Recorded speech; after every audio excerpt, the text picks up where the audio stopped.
Thank you for tuning in to the Clay Edwards Show here on the Save Jackson YouTube channel.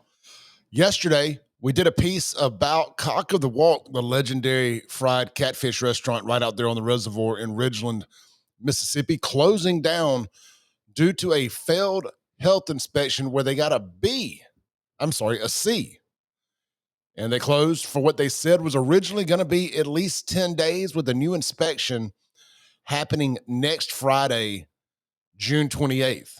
Well, much to everyone's surprise, we got a breaking news from WLBT a little earlier that that said Cock of the Walk reopens one day after closing for failed inspection. And we got some conflicting information in here. So I thought we would go through it and see what they say versus what they said yesterday.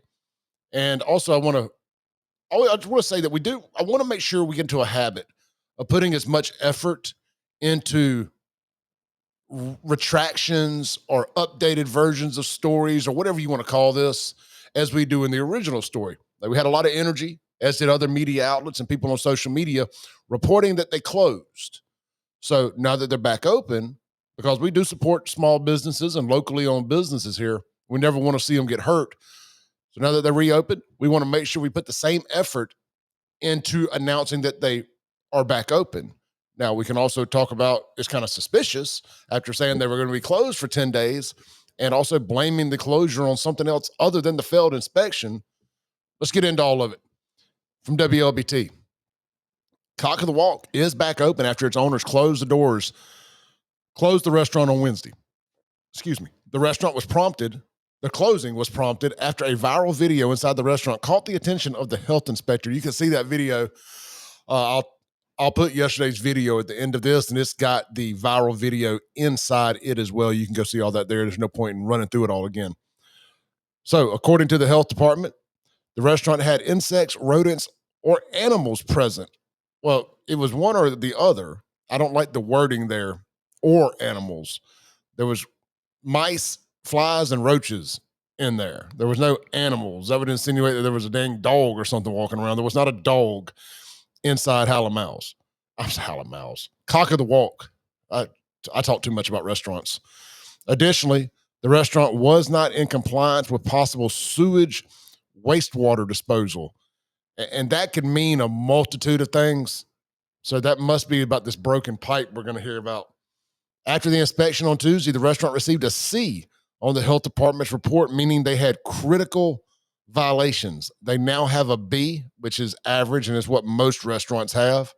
According to Bill Prisock, president of Cock of the Walk Restaurants, the Ridgeland location closed because of a burst pipe. Prisock also stated that the restaurant has been open for 44 years and in that time never received a failing grade until the inspection this week. A food facility inspection results form of the restaurant documented the ingredients were observed without lids, counters were unclean to sight and touch, and the TCS food walk-in cooler was not properly drafted or labeled. Rodent droppings were discovered. The restaurant's last inspection reports were not posted, and a broken pipe was observed broken with water flowing onto the floor where employees step and stand. Cock of the Walk will have another inspection in 90 days. I don't know why they tell people when they're coming back. You surprise people with inspections, but that's neither here nor there. So yesterday, we kind of took a deep dive into what social media was saying, and we found an interesting post where Cock of the Walk had replied to a woman saying it was all a lie. So let's see here if I can find this real quick. Of course, I thought I had a screenshot of this, but I guess I don't. It's on my phone.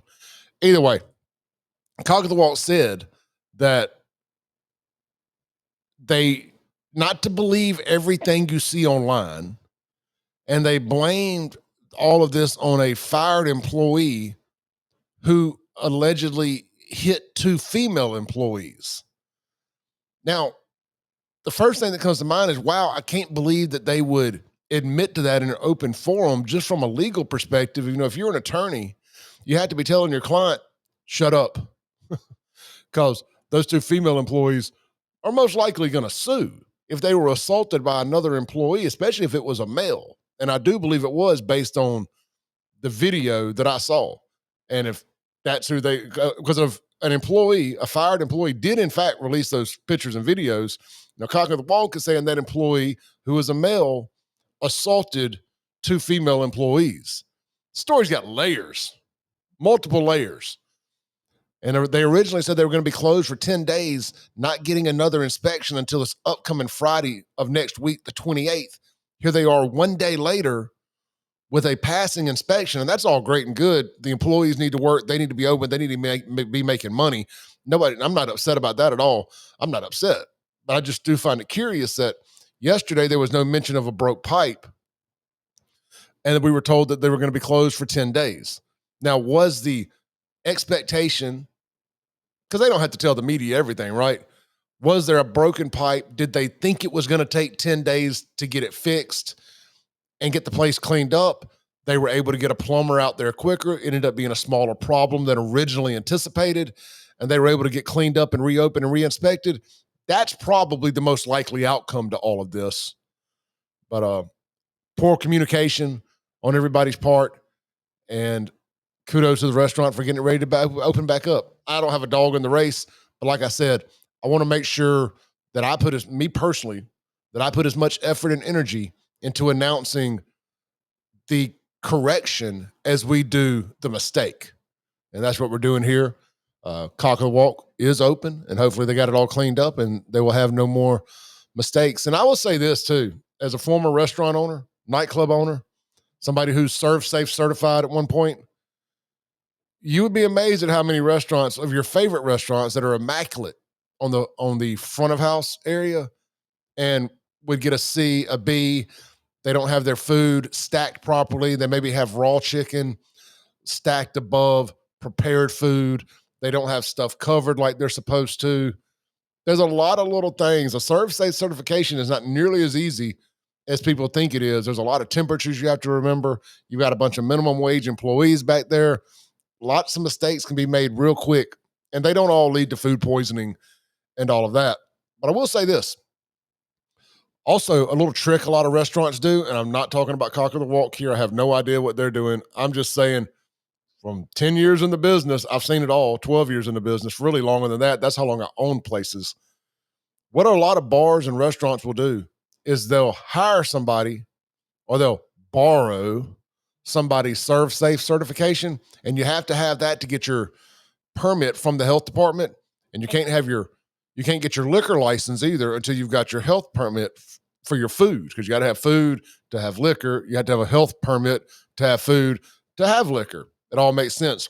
You got to have all of it to do any of it. Well, at least if you're going to have liquor. So what they'll do is they'll get somebody Serve Safe certification, or they'll have one employee there that has a Serve Safe certified certification. Well, technically, somebody's supposed to be on the clock 24/7 in the building, or anytime the business is open, there's supposed to be somebody in the business that is Serve Safe certified in case the health department comes by. And I can assure you that is not always the case. A lot of times the person whose certificate they use doesn't even work in that business. They're just letting them use their certificate. So you may want to ask about that if you're ever just really concerned about the health inspections, the cleanliness, the temperature guidelines, and all of your food safety stuff. Ask restaurants to introduce you. You would like to meet the Serve Safe certified employee. Everybody that works in a restaurant should do it. And some restaurants do require all employees to do it. So there's some good ones out there.